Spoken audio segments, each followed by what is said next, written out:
No Mitologia de hoje, eu vou contar a história de Édipo, o primeiro motherfucker.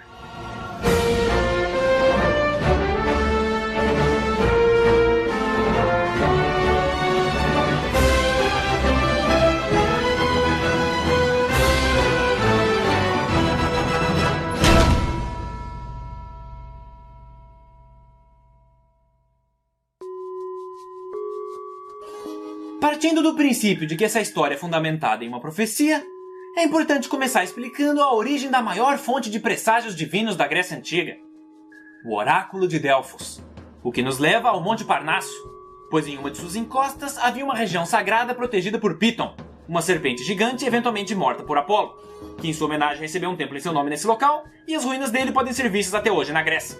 Mas o interessante é que o corpo da serpente caiu em uma fenda na montanha e sua carcaça em decomposição começou a exalar um vapor mágico. E como o santuário foi construído em cima dessa ruptura, assim que uma sacerdotisa do templo entrou em contato com essa névoa divina, ela começou a ter visões do futuro, podendo até prever acontecimentos, surgindo assim o Oráculo de Delfos. Algum tempo se passa, e na região de Tebas, o rei Laio comemora o nascimento de seu primeiro filho com a rainha Jocasta. E ele, sendo um homem que cometeu muitas injustiças em seu passado, fica preocupado com o que os deuses guardavam para o futuro de sua família. E com isso, decide visitar essa tão consagrada vidente na cidade de Delfos, que já não era aquela primeira sacerdotisa. Toda vez que uma falecia, outra era escolhida para suceder ao cargo. E chegando no templo de Apolo, ele esperançosamente vai de encontro a Pythia, também conhecida como Oráculo. Mas suas expectativas são subitamente destruídas quando ela lhe conta uma terrível profecia. Seu próprio filho iria matá-lo. A princípio, ele se recusou a acreditar. Mas, nesse período, a excelente reputação das previsões feitas pela alta sacerdotisa já era conhecida por todos os reinos. Então, mesmo com tristeza em seu coração, ele decide dar um fim em seu recém-nascido. Jocasta obviamente foi contra, implorou para que ele encontrasse outra solução. Mas, infelizmente, seu marido já estava decidido. Porém, sendo o pai da criança, ele não teve coragem de tirar a vida do próprio filho. E por isso ordenou que um de seus servos realizasse essa tarefa longe de seu castelo. E assim, o garoto é levado até uma estrada deserta para ser executado. Mas o homem que o carregava se compadeceu e não conseguiu cumprir a ordem do rei. Ao invés disso, ele apenas deixou o menino pendurado em uma árvore amarrado pelos pés. O que na verdade é bem cruel também, né? Ele ficou que nem uma pinhata. Mas enfim, como já era de se esperar, o destino ainda tinha muito guardado para esse garoto. E logo, ele é encontrado. A partir daí, ele passa a ser criado por um casal nobre da região de Corinto, o rei Pólibo e sua esposa Mérope. E como o bebê foi achado com os pés feridos por ter ficado preso daquela maneira, ele recebeu o nome de Édipo, que em grego significa pés inchados. Um bom tempo se passa e o menino cresce acreditando ser filho desse casal. Mas, inevitavelmente, rumores na população começam a surgir de que ele não era um herdeiro legítimo. Então, quando atinge a idade adulta, Édipo, preocupado em saber se eles realmente eram seus pais biológicos, decide consultar o Oráculo de Delfos. No caso, a mesma Pythia que o pai dele tinha ido anos atrás. Chegando lá, ele faz sua pergunta à sacerdotisa. Mas, ao invés de responder o que havia sido perguntado, ela apenas lhe conta uma aterrorizante profecia que viria lhe trazer pesadelos pelo resto de sua vida. Édipo estaria fadado a matar o próprio pai e, na sequência, casar com a própria mãe. O jovem então fica aterrorizado com a premonição e, ainda acreditando que Pólibo e Mérope eram seus pais, decide fugir de casa, pois essa seria a melhor maneira de evitar tal tragédia. E com isso, Édipo começa a viajar pela Grécia, se mantendo o mais longe possível de Corinto.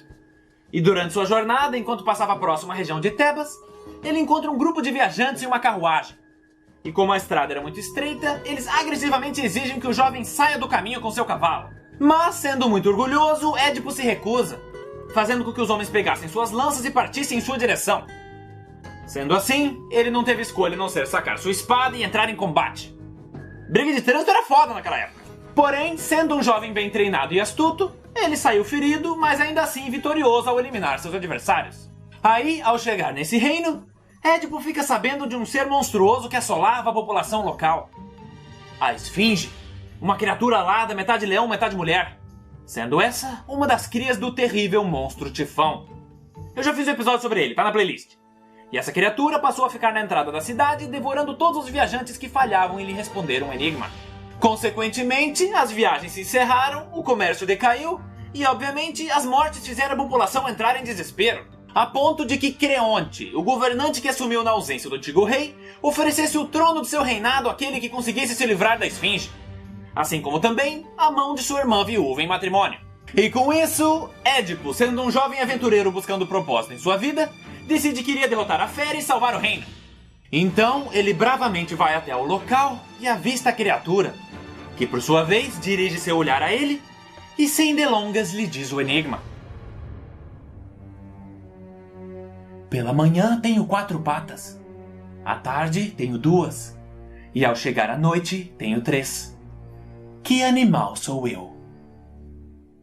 Édipo fica em silêncio, e após pensar por um instante, ele, sendo muito sábio para sua idade, diz sua resposta.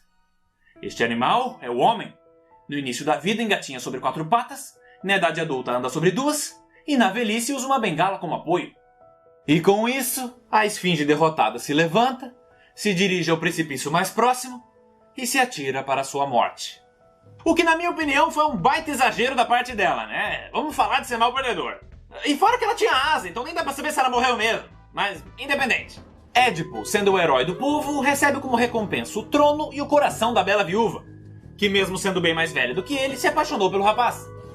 Resumindo, ele ganhou 2 coroas. Alguns anos se passam, Édipo reina de forma justa, tem filhos com sua esposa, e finalmente sua vida parece estar bem encaminhada. Mas logo quando ele acha que tudo está resolvido, uma praga atinge o seu reino. Uma doença misteriosa que começa a devastar a população. E com a aparição desse novo problema, novamente o oráculo de Delfos é consultado. E ao ser questionada sobre o problema, a sacerdotisa diz que, tal qual o surgimento da esfinge, essa praga era um castigo divino pela negligência de seu povo em buscar justiça, pois o assassino do antigo rei nunca foi encontrado e punido. Sendo assim, o rei Édipo declara que vai encontrar o malfeitor e salvar o seu reino. E para isso inicia uma investigação. Porém, sendo esse um crime antigo e sem pistas aparentes, o caso não tem grandes avanços, fazendo com que ele decida mais uma vez consultar um vidente. Mas, dessa vez não foi o oráculo de Delfos. Talvez porque a Pitty era muito vaga nas suas respostas, ou talvez porque ele precisava de alguém especializado em ver o passado. Mas eu gosto de imaginar que ele até tentou falar com a sacerdotisa, só que ela já estava de saco cheio. Com licença, dona Pitty. Tem um tal de Édipo na entrada do templo querendo falar com a senhora. Ah não, de novo essa família problemática. Eu não aguento mais. Fala que eu não tô. Sendo assim, ele vai atrás de um renomado vidente cego chamado Tiresias. E assim que foi trazido por seu cunhado Creonte à corte real, Édipo imediatamente lhe pergunta a informação que iria salvar o seu povo. Onde está o assassino do antigo rei? E com isso, o vidente, que a princípio estava tranquilo e receptivo, se mostra preocupado e se nega a responder.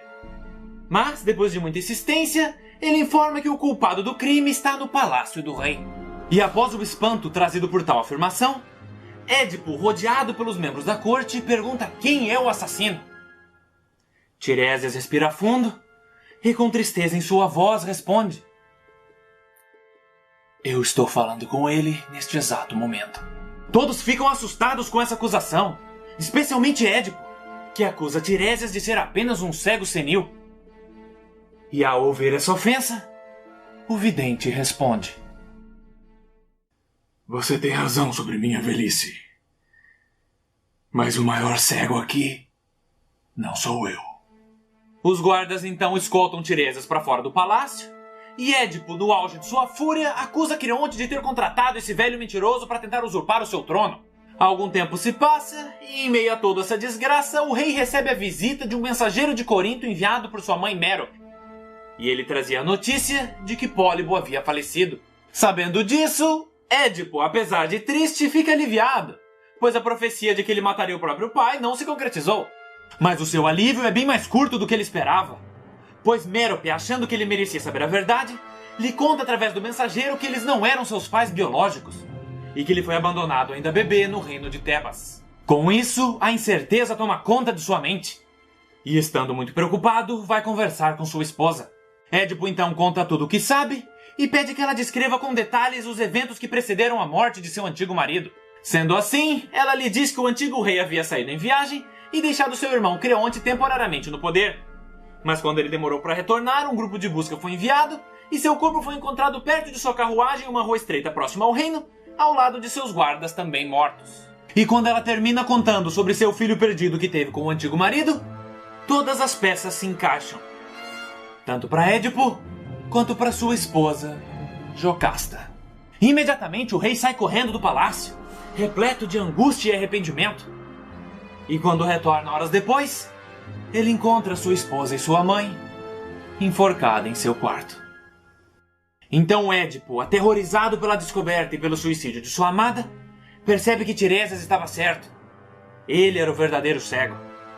E por isso, retira os longos alfinetes dourados do vestido de sua mãe e fura os próprios olhos. Na sequência, cumprindo sua promessa de salvar o reino, Édipo exige ser exilado. E Creonte, a pedido dele, se torna o novo rei. Ele então vai embora de Tebas, acompanhado de Antígona, sua filha que, apesar de tudo o que aconteceu, não aceitou abandonar o pai, mesmo sabendo que eles também são irmãos, ficando ao seu lado até o fim de seus dias.